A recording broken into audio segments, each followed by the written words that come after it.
उस दिन भी गलियां सुनसान थीं।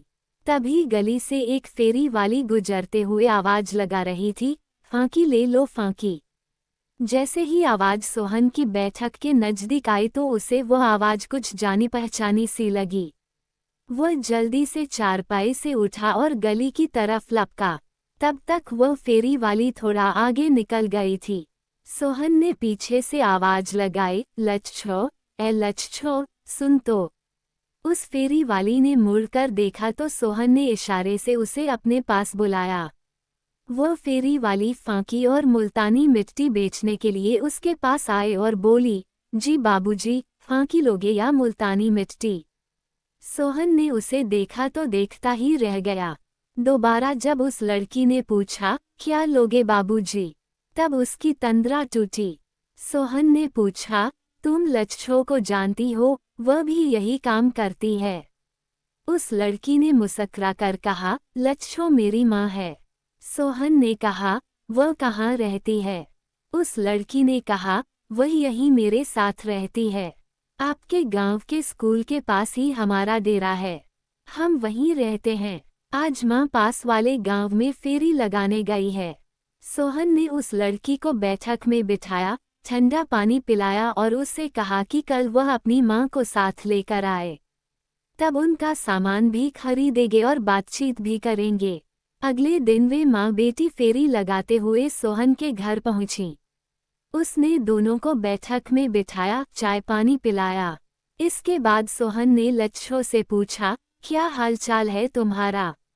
लच्छो ने कहा, तुम देख ही रहे हो, जैसी हूँ बस ऐसी ही हूँ। तुम सुनाओ? सोहन ने कहा, मैं बिल्कुल ठीक हूँ। अभी 2 साल पहले रिटायर हुआ हूँ। 2 बेटे हैं, दोनों सर्विस करते हैं। बेटी दामाद भी सर्विस में हैं। पत्नी छोटे बेटे के पास दिल्ली गई है। मैं यहाँ इस घर की देखभाल करने के लिए। तुम अपने परिवार के बारे में बताओ, सोहन ने कहा। लच्छो बोली, तुमसे बाबा की नानुकर के बाद हमारी जात में एक लड़का देखकर बाबा ने मेरी शादी करा दी थी। पति तो क्या था, नशे ने उसको खत्म कर रखा था। यह मेरी एकलौती बेटी है सन्नो। इसके जन्म के 2 साल बाद ही इसके पिता की मौत हो गई थी। तब से लेकर आज तक अपनी किस्मत को मैं इस फांकी की टोकरी के साथ धो रही हूँ। उन दोनों के जाने के बाद सोहन यादों में खो गया। बात उन दिनों की थी जब वह ग्राम सचिव था। उसकी पोस्टिंग राजस्थान दिल्ली के एक बोडा के गांव में थी। वह वहीं गांव में एक कमरा किराए पर लेकर रहता था। वह कमरा गली के ऊपर था। उसके आगे 4-5 फुट चौड़ा व 8-10 फुट लंबा एक चबूतरा बना हुआ था। उस चबूतरे पर गली के लोग ताश खेलते रहते थे। दोपहर में फेरी वाले वहां बैठकर आराम करते थे, यानी चबूतरे पर रात तक चहल पहल बनी रहती थी। राजस्थान से फांकी, मुल्तानी मिट्टी, जीरा, लहसुन व दूसरी चीजें बेचने वाले वहां बहुत आते थे। करतुम्बा, काला नमक, जीरा वगैरह के मिश्रण से वे लोग फांकी तैयार करते थे, जो पेट दर्द, गैस, बदहजमी जैसी बीमारियों के लिए इंसानों व पशुओं के लिए बेहद गुणकारी साबित होती है। उस दिन भी गर्मी की दोपहर थी। फेरी वाली गांव में फेरी लगाकर कमरे के बाहर चबूतरे पर आकर आराम कर रही थी। उसने किवाड़ की सांकल खड़काए। सोहन ने दरवाजा खोलकर देखा कि 18-20 साल की एक लड़की राजस्थानी लिबास में चबूतरे पर बैठी थी। सोहन ने पूछा था, क्या बात है?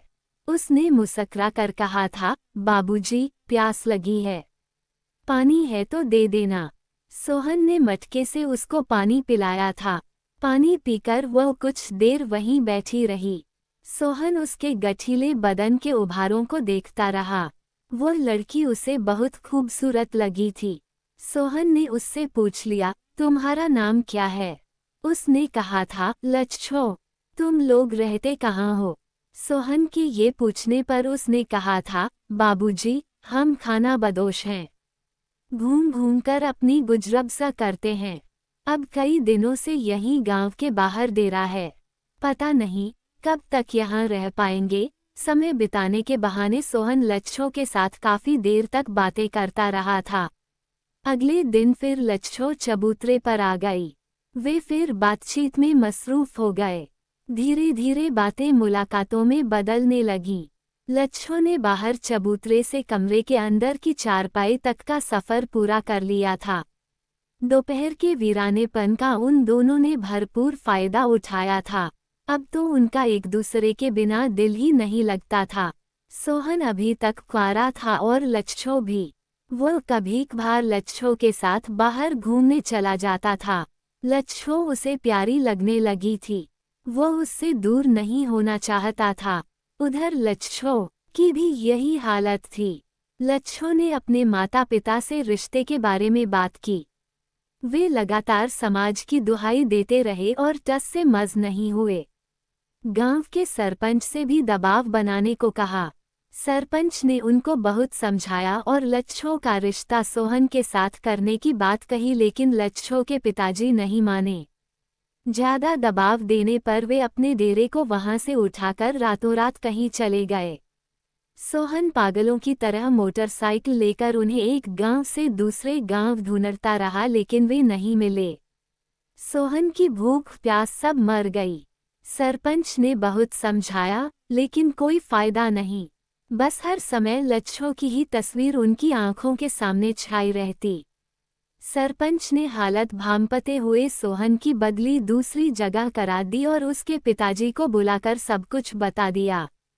पिताजी सोहन को गांव ले आए। वहां गांव के साथियों के साथ बातचीत करके लच्छो से ध्यान हटा तो उनकी सेहत में सुधार होने लगा। पिताजी ने मौका देखकर उसका रिश्ता तय कर दिया और कुछ समय बाद शादी भी करा दी। पत्नी के आने के बाद लच्छो का बचा खुचा नशा भी काफूर हो गया था।